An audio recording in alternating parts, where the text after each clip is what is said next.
Ya, jadi hari ini kita akan membahas mengenai Renstra ya, dari masing-masing bagian prodi dan juga pusat kajian. Dan ini semua dalam konteks ilmu ya. Nanti kita lihat absensinya ya, ada berapa yang datang, berapa yang tidak datang. Tapi saya yakin yang tidak datang rugi nih, karena masalah uang dan masalah hukum ini jadi satu hal yang kunci. Ya. Kadang-kadang gara-gara kita tidak datang pada satu rapat penting itu bisa nggak kita kehilangan kesempatan untuk dapat anggaran yang cukup besar. Itu sering terjadi. Jadi, para ibu, bapak-bapak itu semua jangan sekali-kali bagian atau prodi atau program itu melewatkan undangan fakultas, apalagi menyangkut keuangan itu. Betul, ini seperti kemarin tiba-tiba ada berita mengenai itu banyak BUPTN ya, yang harus selesai pada bulan November ini. Jadi yang tidak datang rugi karena tidak tahu informasi terbaru mengenai ini. Yang sudah disebar melalui internet juga, tapi tetap penjelasan dari tadi para pemangku kebijakan di UGM sangat-sangat penting ya. Dan 2014 yang penting termasuk rencana untuk menyusun BOPTN ya, Pak Ibu ya. Jadi BOPTN itu adalah bantuan operasional perguruan tinggi negeri.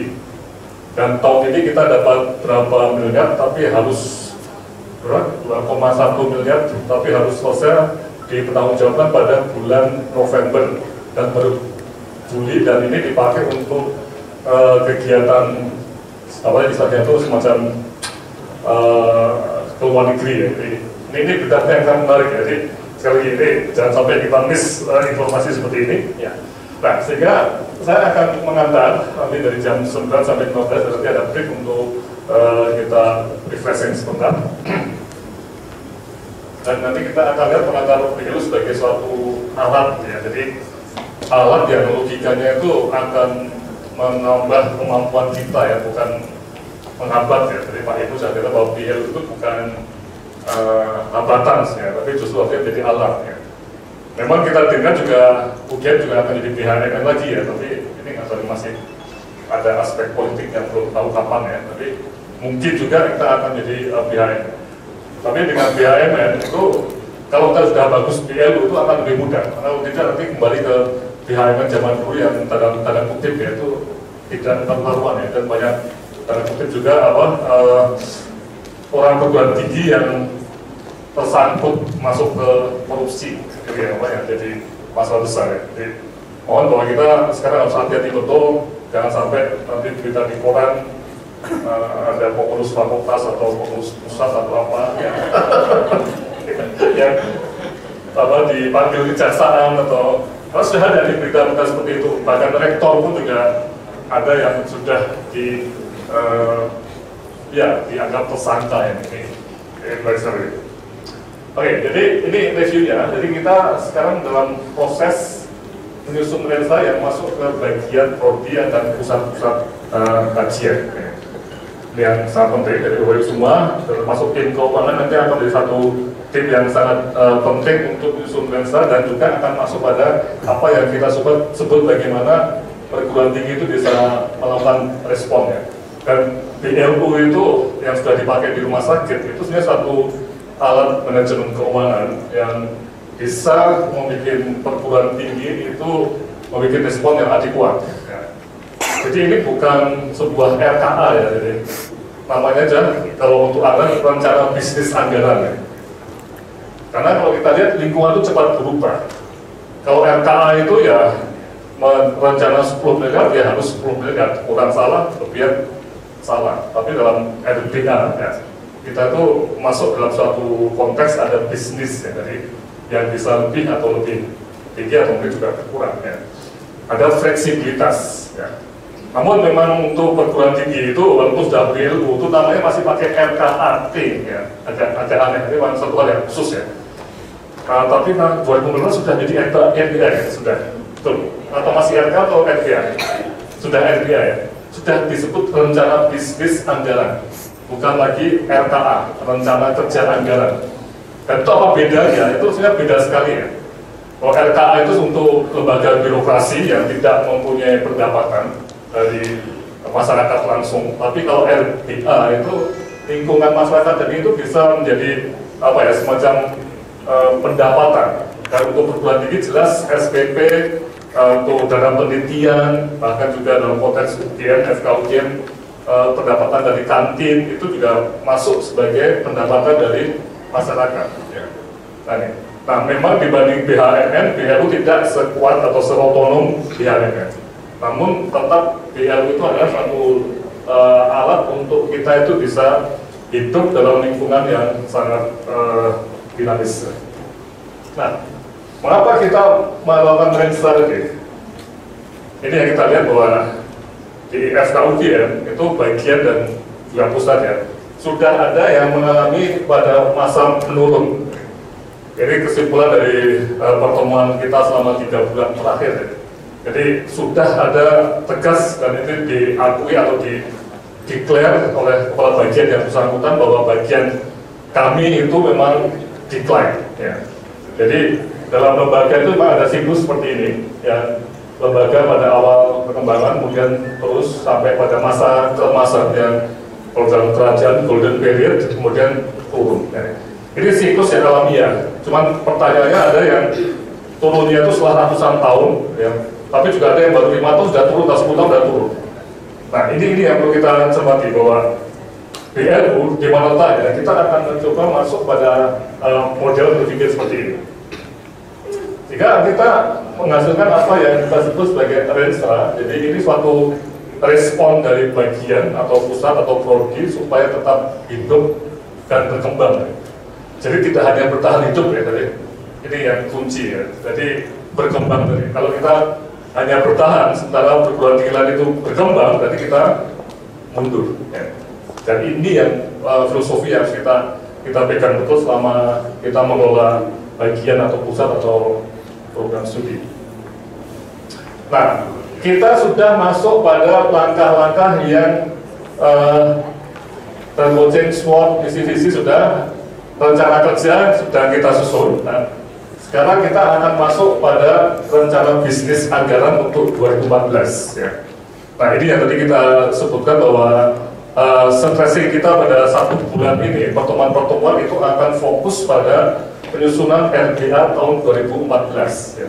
Dan sekali lagi ini jangan dilewatkan. Jadi saya katakan kalau ada bagian yang alpha atau absen itu saya kok tanggung sendiri karena informasi-informasi yang menarik mengenai rencana tahun depan itu bisa kelewatan ya.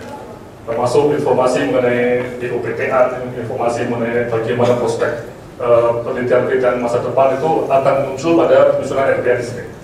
Nah, sehingga kalau kita lihat pada konteks langkah-langkah kita, itu ada langkah 1, 2, 3, dan 4. Nah, langkah 1, 2, dan 3 sedang disusun dan bagian-bagian sudah 99% sudah mengumpulkan. Hanya ada 1 yang belum ya, unit yang belum ya. Mengumpulkan draft renstra berupa masih ada kurang, sedang kita lihat ya. Dan langkah 4 kita mulai menyusun anggaran tahunan dalam konteks BLU. Jadi hari ini kita mulai start untuk menyusun RBA tahun 2014 dengan masukan dari pejabat UGM. Jadi ini betul-betul kita serius untuk melihat tahun depan ya. Tidak ada lagi nanti alasan kita nggak tahu itu apa BLU, nggak tahu apa itu RBA dan sebagainya.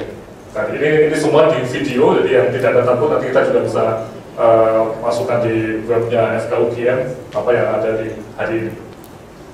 Nah sehingga kalau kita lihat catatan pertamanya, ini langkah 1, 2, 2, dan 3 itu untuk Sunrenstra yang ini sedang dikembangkan terus ya.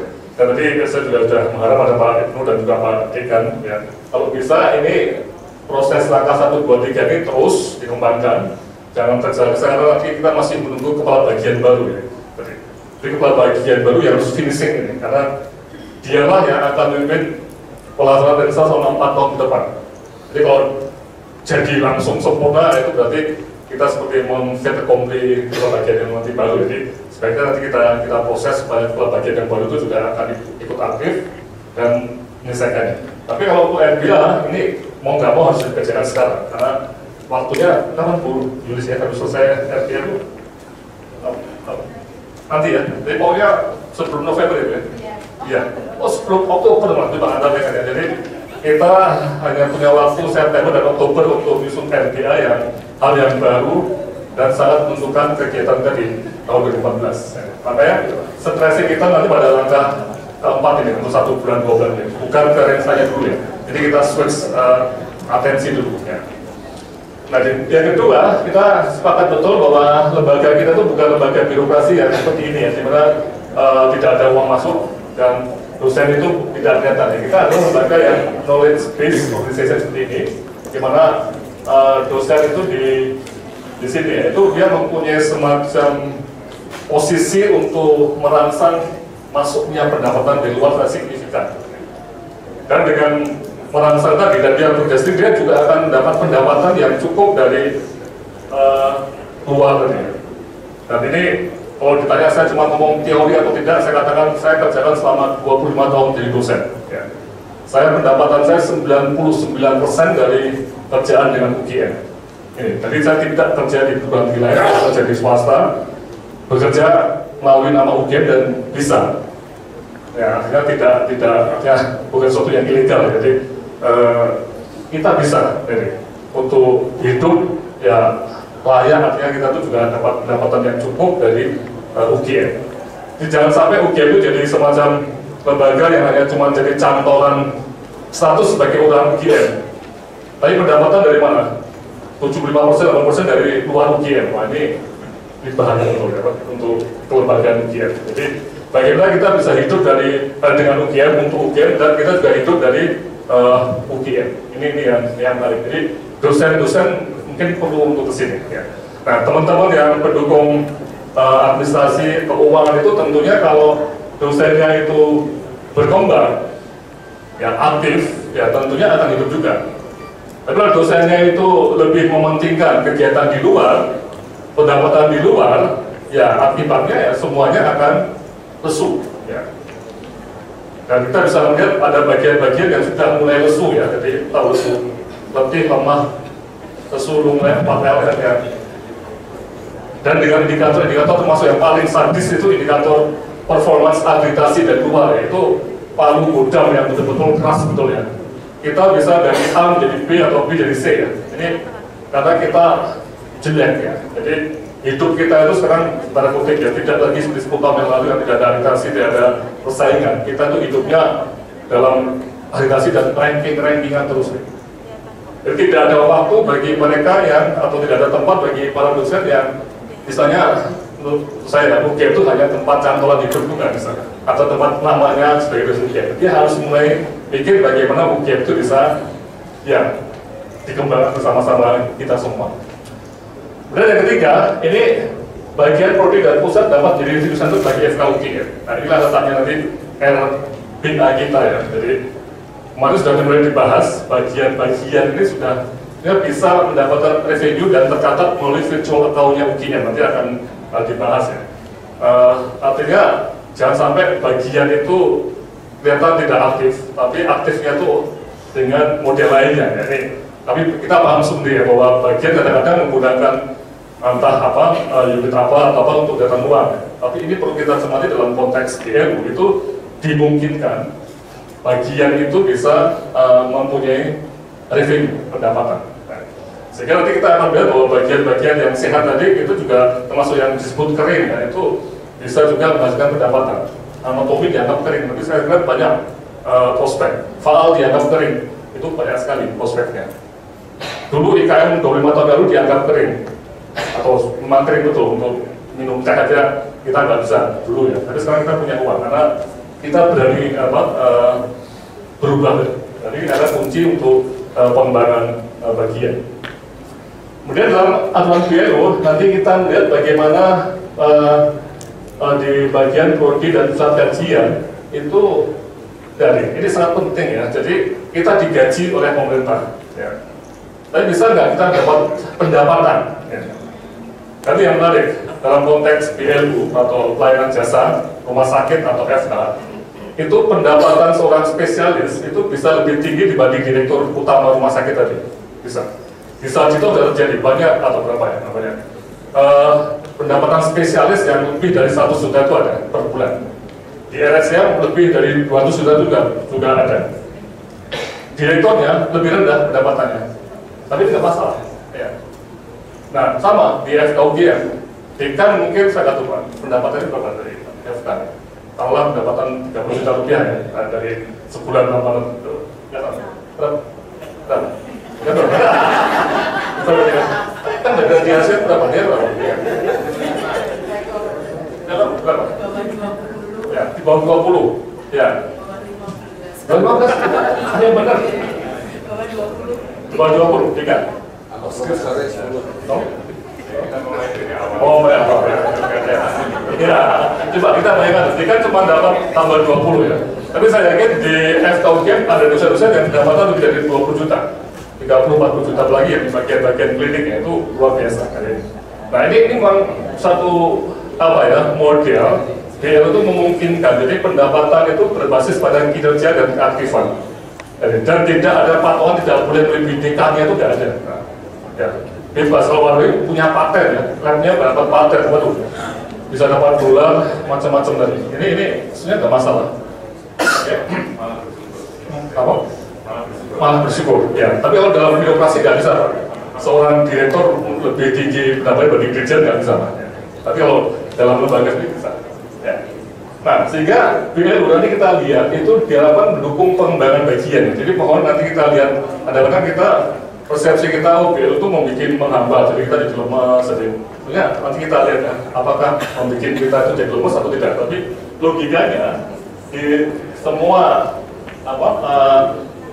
fase tadi yang berada pada awal, pada kemasan, juga pada masa menurut tadi, itu logikanya dengan sistem BLU tadi itu bisa mendapat semacam suntikan keuangan atau support keuangan dengan model BLU. Ini yang kita harapkan. Jadi hari ini kita tujuan utamanya adalah agar penyusunan FBL lebih baik lagi. Ini hari ini tujuannya. Sederhana sekali. Lebih baik, ya, lebih tepat waktu, dan jangan sampai nanti kita tidak diinformasikan. Dan ini nanti akan membawa bahwa Renstra dan LBA itu memang dua dokumen yang saling terkait. Nanti kita akan lihat secara praktisnya. Sehingga targetnya untuk yang 1, 2, 3 kita 1 bulan 2 bulan ini memang kita kurang itu kegiatannya. Nanti ada assessment, kita lihat ada feedback. Tidak banyak sambil menunggu nanti kepala bagian yang baru atau calon. Saya kan ada pasar kampanye nggak untuk jadi kepala bagian baru? Jadi artinya calon-calon kepala bagian itu logikanya juga harusnya melihat pada draft Renstra bagian masing-masing. Jadi kita masuk pada langkah keempat sekarang. Kita fokus pada penyusunan anggaran tahun 2014 dan konteks BLU menggunakan model RBA yang nanti dari UGM akan menjelaskan. Ya, saya kira ini pengantar dari saya. Mungkin ada 1